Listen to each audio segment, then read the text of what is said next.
Livro A Palavra Profética na Era do Apocalipse. Pedro Dong. Capítulo 2. Tema desta semana: o momento da aurora e os 7 espíritos. Meta de hoje: leitura das páginas 31 a 33. A função da palavra profética. A palavra profética tem a função de dar direção, de apontar o caminho que o povo de Deus deve percorrer até a segunda vinda de Cristo. É semelhante à função da nuvem, conforme registrada no livro de Números. Na jornada dos filhos de Israel no deserto, quando a nuvem se levantava, o povo partia, e quando a nuvem parava, eles permaneciam acampados até ela se erguer novamente. Números capítulo 9, versículos 17 ao 18. Vemos então que a palavra profética é a ordem de Deus para seu povo. E para obter as bênçãos que ela traz a nós, devemos ser simples e obedientes. Assim, Deus honrará sua palavra e realizará sua obra por meio do Espírito. Deus escolhe o profeta para representá-lo. O episódio de rebelião envolvendo Miriam e Arão, também registrado no livro de Números, mostra que é o próprio Deus quem escolhe o profeta para representá-lo. Vemos que, ressentidos, Miriam e Arão questionaram a autoridade de Moisés. No momento em que fizeram isso, o Senhor ouviu e ordenou que os 3 fossem à tenda da congregação. Números capítulo 12, versículos do 2 ao 4. Leamos a sequência. Então o Senhor desceu da coluna de nuvem e se pôs à porta da tenda. Depois chamou a Arão e a Miriam, e eles se apresentaram. Então disse: ouvi agora as minhas palavras. Se entre vós há profeta, eu, o Senhor, em visão a ele, me faço conhecer ou falo com ele em sonhos. Não é assim com meu servo Moisés, que é fiel em toda a minha casa. Boca a boca falo com ele claramente, e não por enigmas, pois ele vê a forma do Senhor.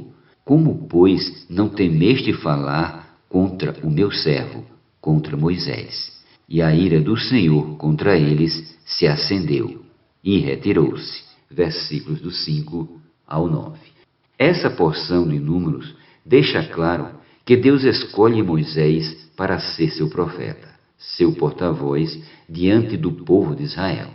Então, não adianta alguém querer chamar a atenção para si mesmo, pois a palavra profética provém do canal que Deus escolher e o Espírito aprovar. Semelhantemente hoje, Deus escolhe um canal para dispensar sua palavra que precisa cumprir-se. Em Deuteronômio lemos: suscitar-lhe-ei um profeta do meio de seus irmãos, semelhante a ti, em cuja boca porei as minhas palavras, e ele lhes falará tudo o que ordenar. De todo aquele que não ouvir as minhas palavras, que ele falar em meu nome, disso lhe pedirei contas. Números capítulo 18, versículos do 18 ao 19. Esse profeta que Deus suscitará é Jesus. Por um lado, se ele enviar sua palavra por meio de seus profetas e não a atendermos, acertaremos as contas com Deus. Por outro, se o profeta falar uma palavra que não procede de Deus, este não a confirmará. Versículo 22. Em seu primeiro discurso, após a ascensão de Jesus, Pedro o apresentou ao povo judeu como varão aprovado por Deus diante de vós, com milagres, prodígios e sinais, os quais o próprio Deus realizou por intermédio dele entre vós, como vós mesmos sabeis. Atos 2:22.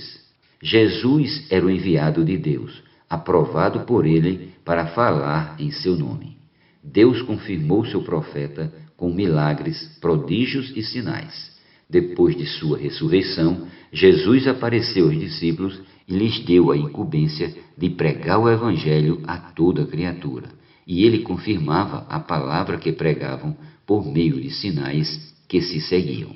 Marcos capítulo 16, versículos 15 e 20.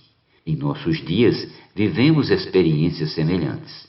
O Senhor usou o irmão Dong, que em meio a perseguições e sofrimentos abriu-nos caminhos, estabelecendo uma base sólida no viver da igreja. Após sua partida, demos continuidade a seu legado e atestamos que o Espírito avançou rapidamente, confirmando com sinais, milagres e até com acontecimentos seculares cada palavra revelada à igreja. Que o Senhor nos conceda o entendimento correto do ministério de João e nos supra mediante a revelação da palavra profética até sua vinda. O Espírito atua em plenitude na última hora. O Senhor disse à igreja em Filadélfia: porque guardaste a palavra da minha perseverança, também eu te guardarei da hora da aprovação que há de vir sobre o mundo inteiro, para experimentar os que habitam sobre a terra.